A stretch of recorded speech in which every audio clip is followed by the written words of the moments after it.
Hello, Map family. Hello, Ronnie. Hello, James. This is Spin, and I'm going to do a review of Doomsday Kingdom, Issue 3, Bloodbath. But before I jump in, I would like to plug the comic in general. You guys can go to doomsdaykingdom.com and pick up a copy. There are many options there for your purchase, but if you're poor, you can download a digital copy for a mere $3.99, and we all have an extra $3.99 hanging around. It's in your couch cushions, or you can ask your mom. So, I'm not divulging everything, but as we go through, I'm going to point out my observations, which fell very short last time, so maybe I'll do a little better each time, who knows. I'm going to be talking about things in a more critical manner, because James asked me to do that. So before I do that, though, I want you to know, James, that your illustrations are improving. I can see them getting better, more fluid, more, showing more motion, showing day versus night, showing various temperatures, showing expressions and everything. So it's getting very good, as is the story, Ronnie. So I'm going to start with the cover, and I'm only going to be showing a portion of it because there's an Easter egg right away, and we have a zombie drink for $6.99, which makes me thirsty. It's a pretty reasonable price. It's available at Dino's, and our two main characters work there, so if you get one, you can meet them in person. So then we have Tristan in the opening scene against a creep who has wandered into his apartment saying, "Help me," which I have a slight theory on, but I'll talk about it later.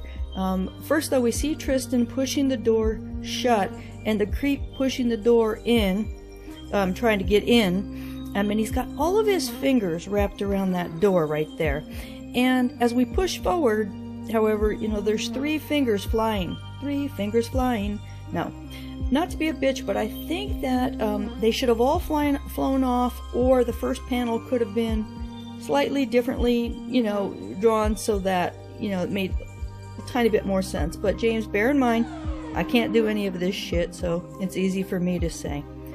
So before we leave this panel altogether, I'd like to point out something that may be nothing, but Tristan has his hand on the door in a very odd manner. It's kind of like a sign, a gang sign, or some sign, and it's palm in, but we see later that Dino has his hands raised in the same exact formation, but with palms out. So I don't know what this means exactly in this instance, but I do know where I come from. At least one of them's like the West Side gang symbol, or partly.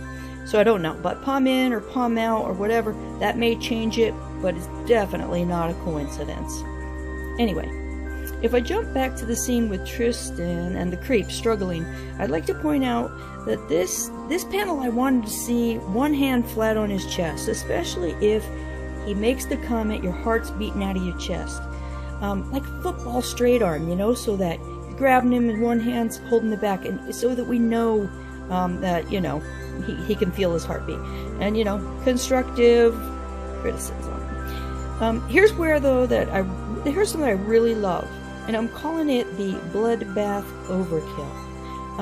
We have the bloody rain shower. It's not a bath, but we still have it, and we have Katie in the blood-filled tub. And then we have this very literal translation. The creep in the tub, the actual story, the actual bloody tub, very literal. I love it.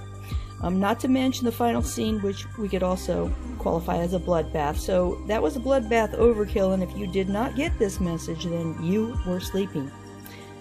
Tristan, to point out, is having a very bad day. His daughter died. He killed someone. The world is falling apart. And so his apartment number 7 is not so lucky after all. Forward to one of my favorite panels, or my favorite panels. First, we have the Van Gogh maneuver. Tristan grabs the towel bar, or rack, and smacks the guy's ear off, or half off anyway. And I'm loving the motion, the anger, that intense, I get you.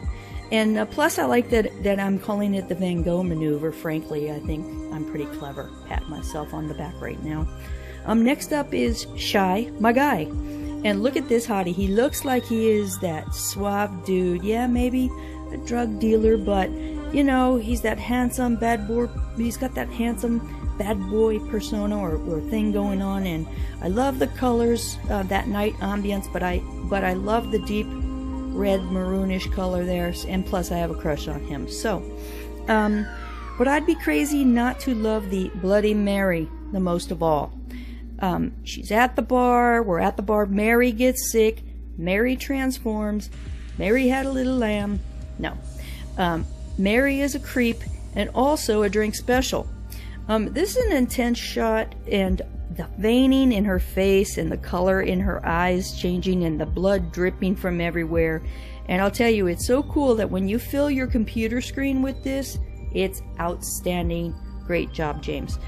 And so I'm going to be doing some jumping around here and there and everywhere, but so at the bar we did have a regular day, but it's become anything but regular because everyone's phone alarms are going off for emergency. 911's been called and they can't come because things are going crazy. Then we have these looters in the middle of everything, and these guys were somehow already aware it was prime time to go on the prowl and yep, you guessed, steal everybody's shit, and you know, the world's going to hell. And you know, Ronnie pointed out this line to us, you can give me your attention or your lives.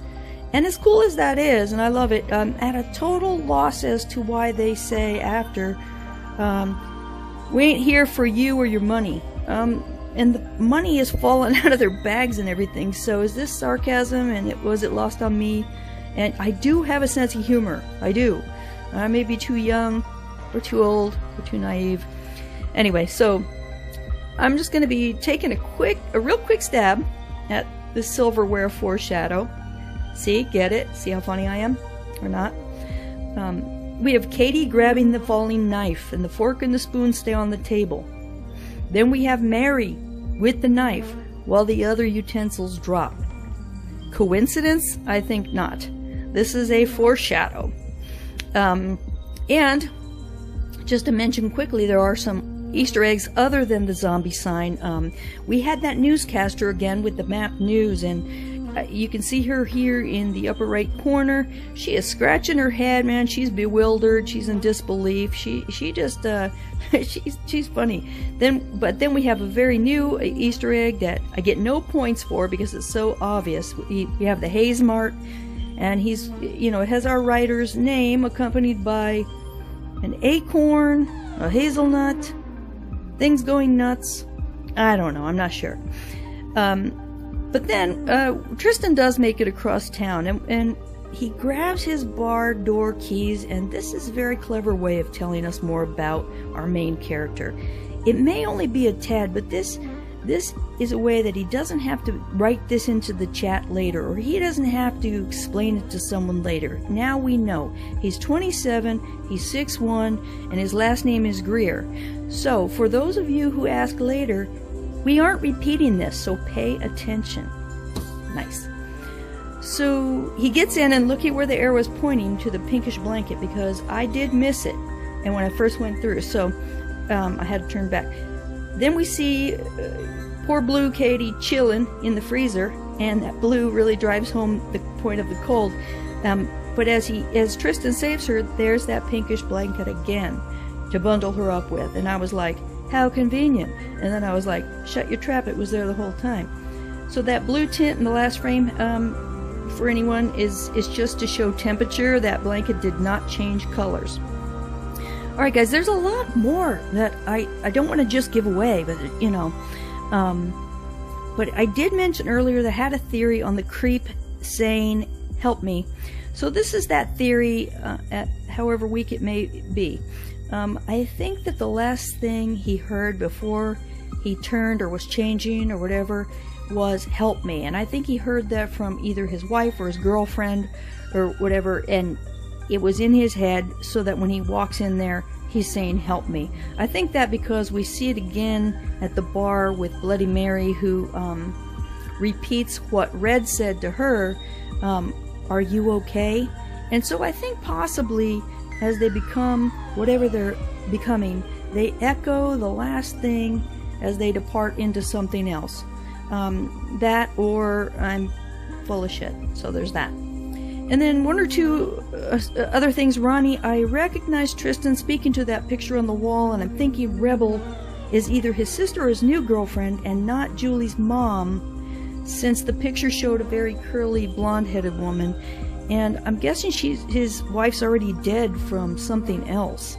And Rebel at the auto shop, I wasn't sure if that was also his sister from the first scene in Fireworks and Fever. So I'm kind of confused there. I don't know if it's the same person or two different people, and so maybe you can clear that up for me later.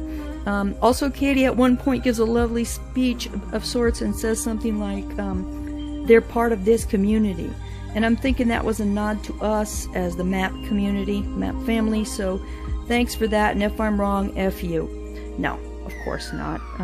You can tell me that later too. And James, cleanest men's room ever, except this.